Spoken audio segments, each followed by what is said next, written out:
Hey troopers, and welcome to our monthly dev blog.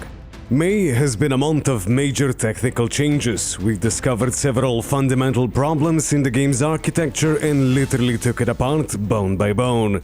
What exactly did we find, and how will this help the game? Let's find out in today's episode.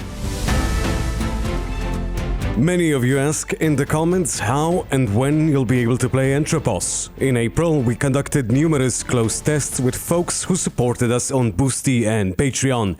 We received tons of feedback and, most importantly, discovered fundamental errors in the netcode that were causing delays and shooting issues. We decided not just to push forward with our plans and start transitioning to dedicated servers right now, but to completely rewrite the network from scratch so we don't drag these issues into the future. We want to launch quality online matches for pre-alpha testers and get back on track with our roadmap by the end of the summer, but I guess we'll see. Unfortunately, due to the scale of the work, we'll have to pause online tests for the next couple of months. There is simply no point in testing anything on the old base. But thanks to your support, strong new programmers have joined the team. Last month we conducted a complete breakdown of the netcode, and in mid-May we started developing authorization systems and game server interactions with the backend. This is the foundation that will support all multiplayer, game economy, and weapon and character customization systems going forward. Our summer plans include migrating multiplayer to dedicated servers. It is important to note that we're trying to spend our budget carefully, so initially all network infrastructure in Central Europe will be our own. Our apologies to our Asian and American players. In the future, when we have more players, we'll be able to easily scale by both expanding our capacity in Europe and renting additional server points in different parts of the world. This hybrid approach seems rational to us, since initially it will allow us not to overpay for rental from third-party providers and then solve the issue of stability and scalability. The main thing is not to spill the beer on the servers. Work on the weapon animations, as promised in the roadmap, is actively ongoing. Last month, a strong view model animator joined our team. That's the person who handles first-person animations. This month, we completed the main animation cycle for the new pistol, the Barrera M9A4. But a bit later we found a number of important flaws and even errors in the animation skeleton. So here too, the work went deep under the hood. An animation skeleton is, in layman terms, the same thing as a real person skeleton. It's the skeleton that allows our characters to move in animations.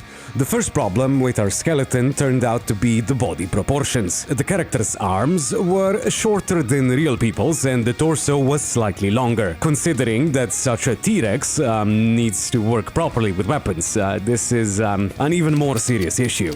The second issue lies in the flexibility we require from the animation skeleton. From the very beginning, we want to create quality animations with correct and realistic hand and finger movements, which the vast majority of shooters don't pay proper attention to at all.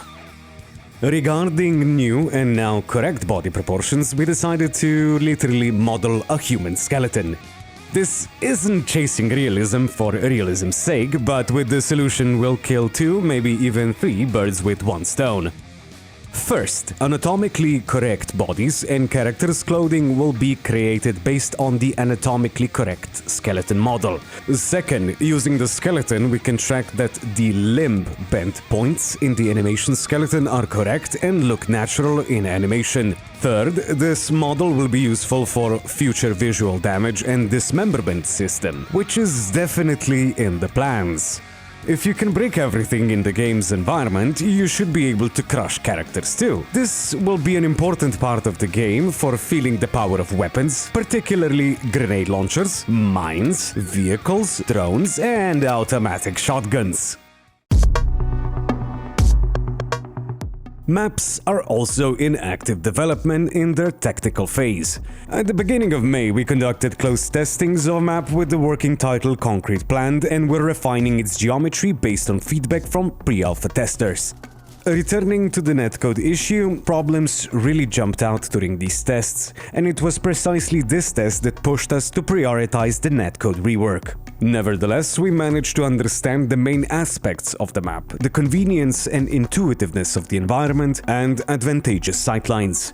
Based on tester feedback and our own observations, new passages are now appearing on the map, buildings are changing, new covers are being added, and unnecessary objects are being removed. Right now, this map is grey, without textures and effects, huge amounts of clutter and decorations. Simple shapes are quite sufficient for internal sketches and tests. There's no point in adding beauty and atmosphere if it just might get scrapped based on the results. But as soon as we finish the refinements and can conduct the next playtests, and as soon as we understand that the geometry and the balance of the map are ready, then we'll start transforming it visually so the map finally carries the authentic atmosphere of Russian industrial suburbs. Over the summer, we also plan to start work on a map in an American setting. This will be a complete rework of the beach map from the trailer.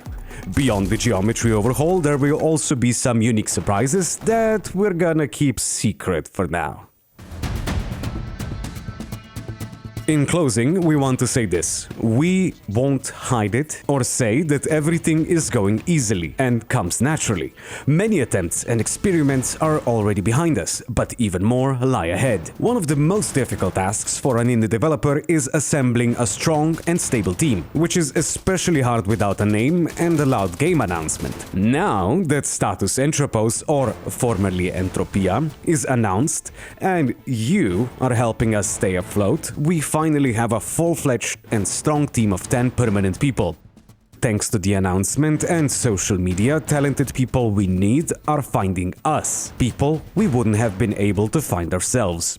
Yes, mistakes were made during the prototyping stage, and now technical work is taking more time than we'd like. We have to let some work essentially go to waste, but in practice this will save everyone time, money and nerves in the future.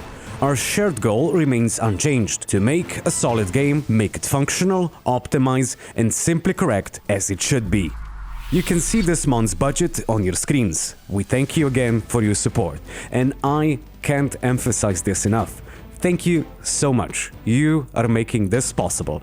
In the next devlog, we want to go through the game's main features, break down the genre, philosophy, gameplay, destruction system, unique mechanics, and also talk about Entropos style and graphic vision. Thank you for being with us. Subscribe to this channel, join the Discord community, and follow the development plan on the game's website.